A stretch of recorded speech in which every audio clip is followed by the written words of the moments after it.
The New York Jets had Olu Fashanu at the 11th overall pick, bolstering their offensive line. I want to give you my thoughts on that, as well as 3 options for the New York Jets on day 2 of the draft. Jets,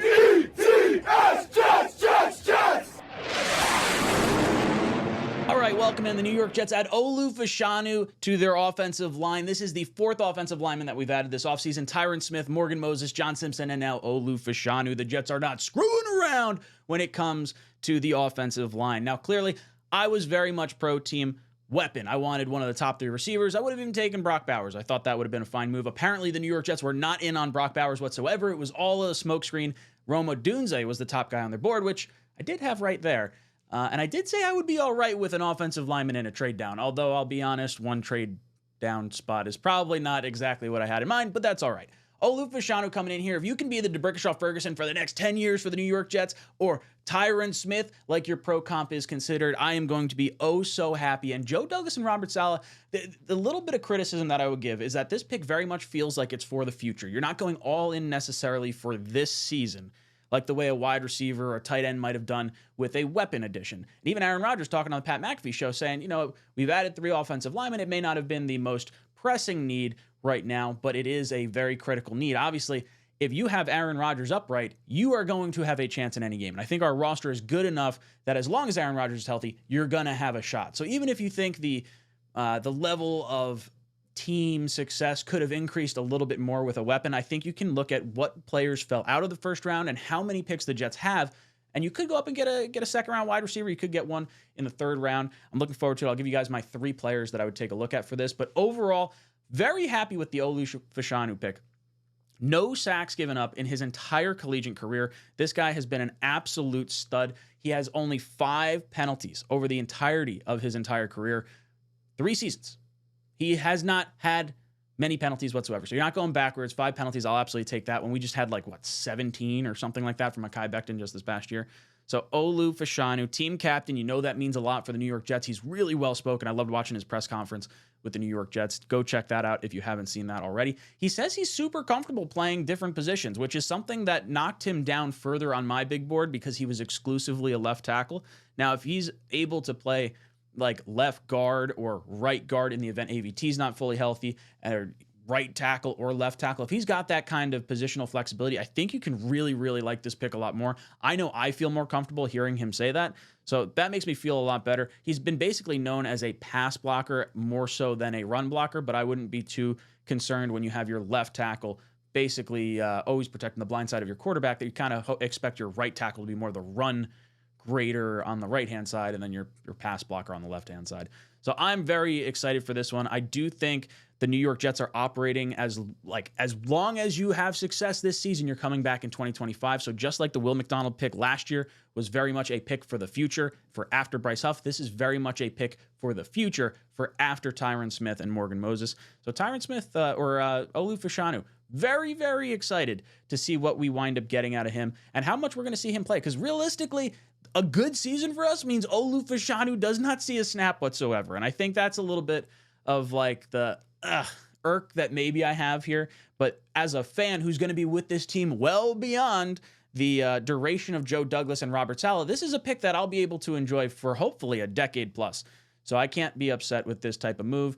I tend to lean more on the go all in while you have a quarterback based on my last 30 years of being a fan. It's very tough to find a quarterback. So if you have one, you think for the next 2 years, I could understand, maybe going all in. But hey, Olu Fashanu, as long as Aaron Rodgers is healthy, you got a strong defense. I think we can contend with anyone here. And I'm going to give you 3 players that the Jets could take a look at on day 2, whether it is in the 2nd round or the 3rd round. I do think there's a very high likelihood the Jets are going to trade up. But without further ado, let's go into my 3 players. The first one up was on our Senior Bowl team, Brendan Rice, 6'3", 210 pounds, the son of former wide receiver Jerry Rice, Hall of Famer.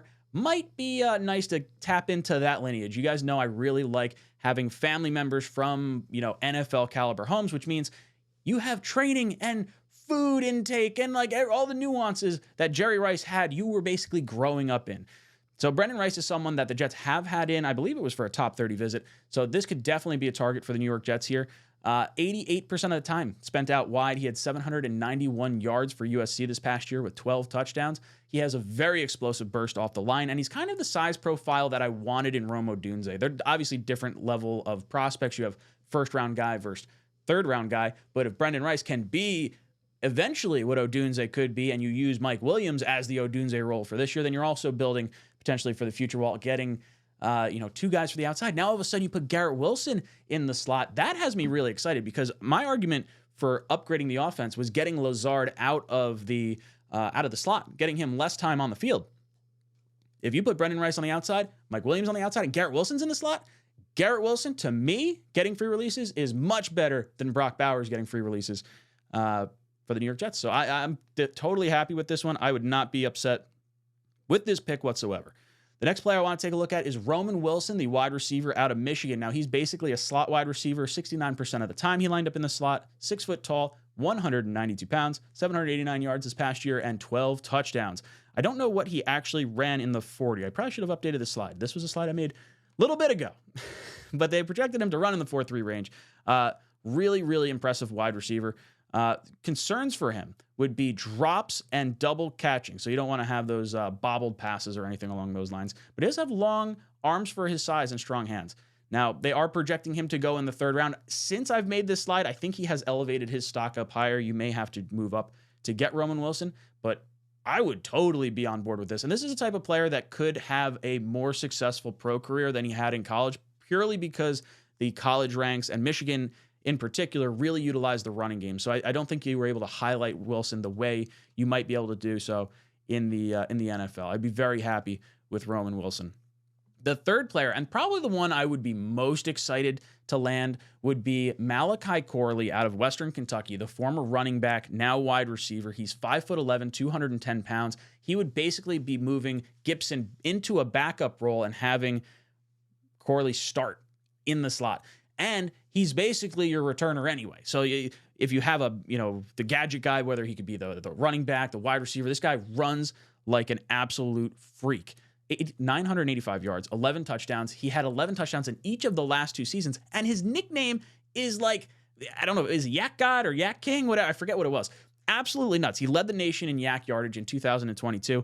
And that is exactly how Aaron Rodgers has won his last 2 MVPs. He's heavily relied on yak yardage, where in the early parts of his career, he would push the ball further downfield. Well, if the offensive line isn't necessarily 100% rock solid, maybe you have some injuries, maybe you have some concerns there, getting the ball out fast very much is a good move for the New York Jets or for any team that might be feeling a little bit too much edge presence. And Malachi Corley can at least give you that gadget guy. The kick return stuff with the new rules, I think, is an absolutely home run type selection here. And it gets you twofold. You're not just getting better on the wide receiver front, you're getting better on the special teams front. So I would like this. This guy gets up to speed in a damn hurry. Malachi Corley, if the New York Jets could get him in day 2 of the NFL draft, I would be very, very happy. Now, the New York Jets do have a few picks in this draft remaining. We have 72 overall, and then we have 3/4, a 5th, a 6th, and a 7th. I don't think the Jets are going to be making all these picks. I think we are going to see the Jets package some picks and hopefully get 2 day 2 picks today. If we can get a 2nd in conjunction with our 3rd, I'm cool with moving around some 2025 mid-round picks to try and get ourselves up a little bit higher if we can. I want to hear from you guys. What players do you like for the Jets on day 2? How do you feel about Olu Fashanu? Let me know in the comment section down below. And as always, go Jets. Jets!